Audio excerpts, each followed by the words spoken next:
जय श्री राधे। श्रीमद्भागवत महापुराण चतुर्थ स्कंद अथ षष्ठो अध्याय। ब्रह्मा देवताओं का कैलाश जाकर श्री महादेव जी को मनाना। श्री मैत्री कहते हैं, विदुर जी, इस प्रकार जब रुद्र के सेवकों ने समस्त देवताओं को हरा दिया और उनके संपूर्ण अंग प्रत्यंग भूत प्रेतों के त्रिशूल, पांडिस, खड़ा, गदा, परिग और मुदगर आदि आयुधों से छिन्न भिन्न हो गए, तब वे ऋतुध्वज और सदस्यों के सहित बहुत ही डरकर ब्रह्मा जी के पास पहुँचे और प्रणाम करके उन्हें सारा वृतांत कह सुनाया। भगवान ब्रह्मा जी और सर्व अंतर्यामी श्री नारायण पहले से ही इस भावी उत्पात को जानते थे, इसी से वे दक्ष के यज्ञ में नहीं गए थे। अब देवताओं के मुख से वहाँ की सारी बात सुनकर उन्होंने कहा, देवता परम समर्थ तेजस्वी पुरुष से कोई दोष भी देवताओं परम समर्थ तेजस्वी पुरुष से कोई दोष भी बन जाए तो भी उसके बदले में अपराध करने वाले मनुष्यों का भला ही नहीं हो सकता। फिर तुम लोगों ने तो यज्ञ में भगवान शंकर का प्राप्य भाग न देकर उनका बड़ा भारी अपराध किया है, परंतु शंकर ही बहुत शीघ्र प्रसन्न होने वाले हैं, इसलिए तुम लोग शुद्ध हृदय से उनके पैर पकड़कर उन्हें प्रसन्न करो, उनसे क्षमा मांगो। दक्ष के दुर्वचन रूपी बाणों से उनका हृदय तो पहले से ही बिध रहा था, उस पर उनकी प्रिया सती जी का वियोग हो गया, इसलिए यदि तुम लोग चाहते हो कि वह यज्ञ फिर से आरंभ होकर पूर्ण हो तो पहले जल्दी जाकर उनसे अपने अपराधों के लिए क्षमा मांगो, नहीं तो उनके कुपित होने पर लोकपालों के सहित इन समस्त लोकों का भी बचना असंभव है। भगवान रुद्र परम स्वतंत्र हैं, उनके तत्व और शक्ति सामर्थ्य को ना तो कोई ऋषि मुनि देवता और यज्ञ स्वरूप देवराज इंद्र ही जानते हैं और ना स्वयं मैं ही जानता हूँ, फिर दूसरों की तो बात ही क्या है। ऐसी अवस्था में उन्हें शांत करने का उपाय कौन कर सकता है।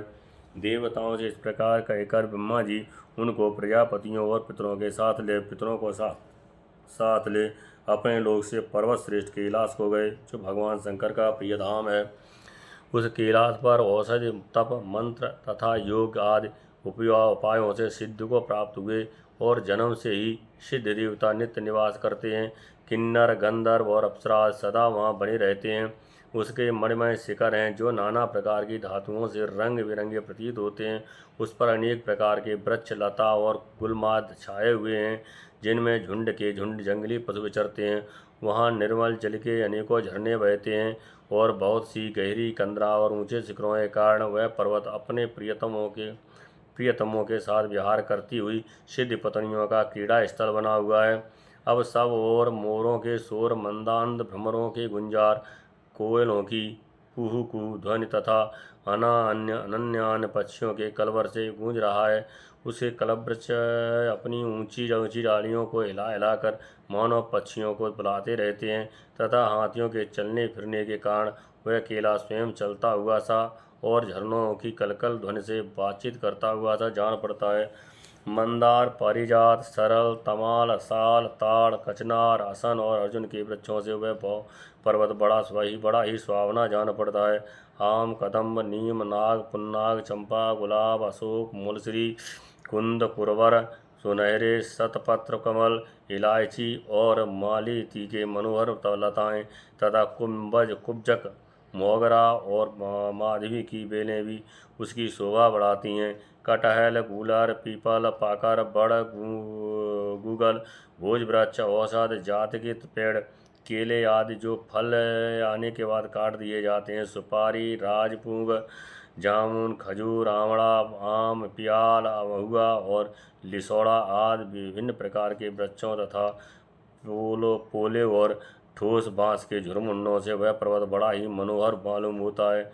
उसके सरोवर में कुमुद, उत्पल, कलहार, शतपत्र आदि अनेक जात के कमल खिले रहते हैं। उनकी शोभा से मुग्ध होकर कलवर करते हुए झुंड के झुंड पक्षियों से वह बड़ा ही भला लगता है। वहाँ जहाँ तहाँ हरिण, बानर, सुअर, सिंह, रीछ, शाही, नीलगाय, सरवबाघ, कृष्णमृग, भैंसे, कर्णात्र, केकपात, अश्वमुख, भेड़िए और कस्तूरी मृग घूमते रहते हैं तथा वहाँ के सरोवर के तट केलों की पंक्तियों से घिरे होने के कारण बड़ी शोभा पाते हैं। उसके चारों ओर नंदा नाम की नदी बहती है, जिसका पवित्र जल देवी सती के स्नान करने से और भी पवित्र एवं सुगंधित हो गया है। भगवान भूतनाथ के निवास स्थान उस कैलाश पर्वत की ऐसी रमणीयता देखकर देवताओं को बड़ा आश्चर्य हुआ। वहाँ उन्होंने अलका नाम की एक सुरम्यपुरी और सौगंधिक वन देखा, जिसमें सर्वत्र सुगंध फैलाने वाले सौगंधिक नाम के कमल खिले हुए थे। उस नगर के बाहरी और नंदा और अलकनंदा नाम की दो नदियां हैं। वे तीर्थपाल श्री हरि की चरण रज के संयोग से अत्यंत पवित्र हो गई हैं। विदुर जी, उन नदियों में रतिविलास से थकी हुई देवांगनाएं अपने अपने निवास स्थान से आकर जल क्रीड़ा करती हैं और उसमें प्रवेश कर अपने प्रियतमों पर जल उलीचती हैं। स्नान के समय उनका तुरंत का लगाया हुआ कुछ कुमकुम धुल जाने से जल पीला हो जाता है। उस कुमकुम मिश्रित जल को हाथी प्यास न होने पर भी गंध के लोभ से स्वयं पीते हैं और अपनी हथनियों को पिलाते हैं। अलकापुरी पर चांदी, सोने और बहुमूल्य मणियों के सैकड़ों विमान छाए हुए थे, जिनमें अनेकों यक्ष पत्नियां निवास करती थीं। इनके कारण वह विशाल नगरी बिजली और बादलों से छाए हुए आकाश के समान जान पड़ती थी। यक्षराज कुबेर की राजधानी उस अलकापुरी को पीछे छोड़कर देवगढ़ सौगंधिक वन में आए। वह वन रंग बिरंगे फल फूल और पत्तों वाले अनेकों कल्प वृक्षों से शोभित था।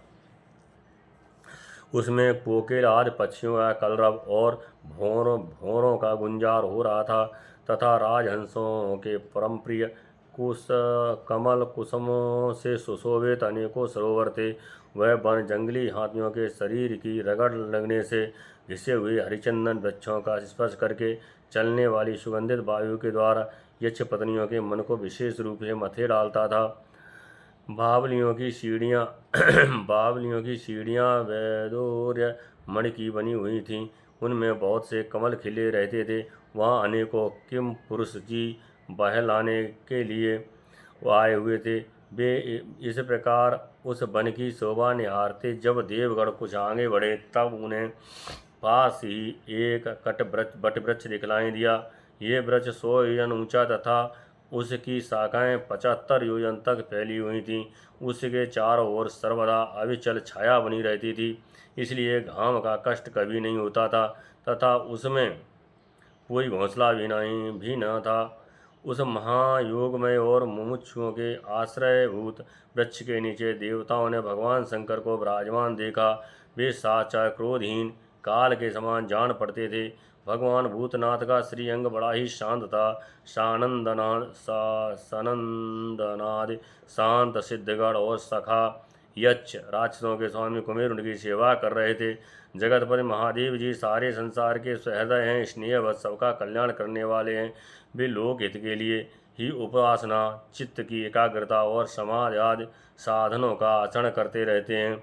संध्याकालीन मेघ की सी कांति वाले शरीर पर वे तपस्वियों के अभीष्ट चिन्ह भास्म, दंड, जटा और मृगचर्म एवं मस्तक पर चंद्रकला धारण किए हुए थे।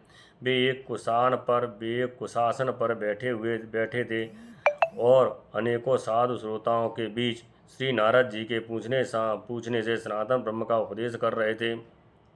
उनका बायां चरण दाई जांघ पर रखा था। वे बायां हाथ बाएं घुटने पर रखे कलाई में रुद्राक्ष की माला डाले तर्क मुद्रा से विराजमान थे।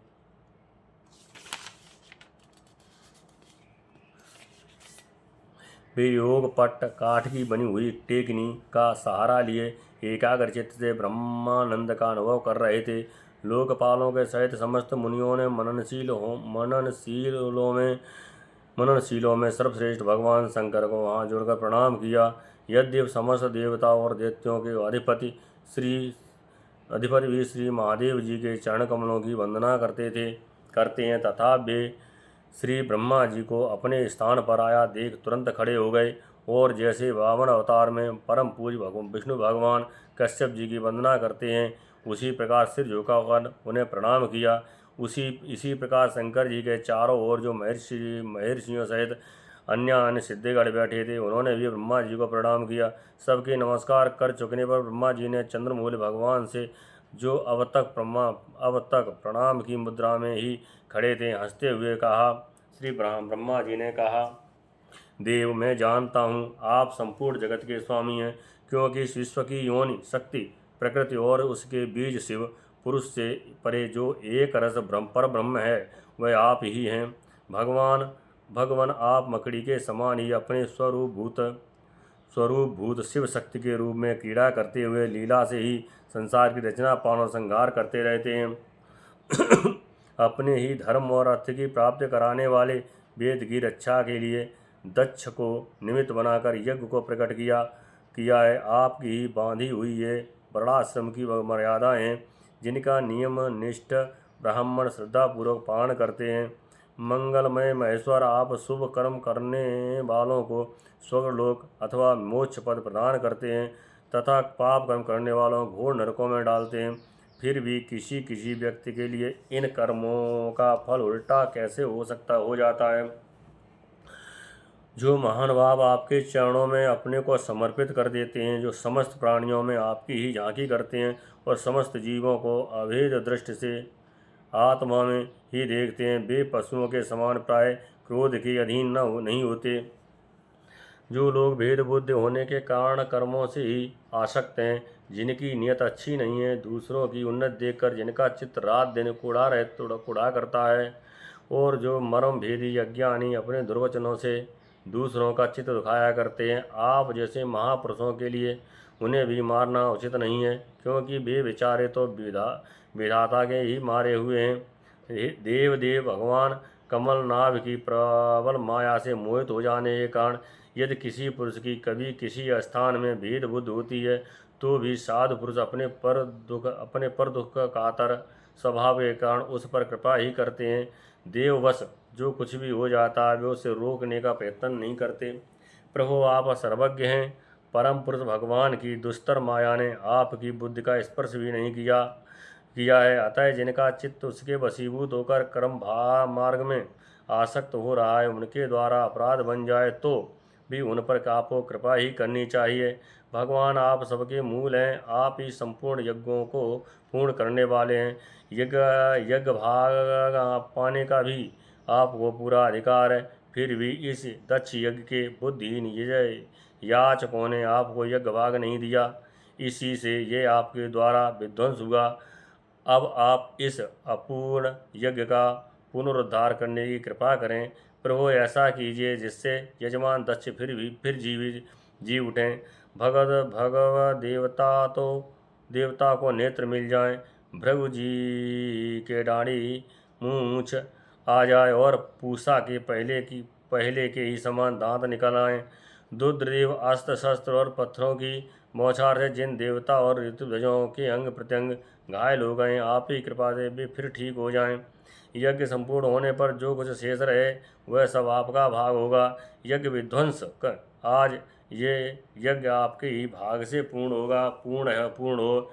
इत श्रीमद्भागवते महापुराणे परमहंसायां संहितायां चतुर्थ स्कंदे रुद्रशान्तौनं नाम षष्ठोऽध्यायः। जय जय श्री राधे।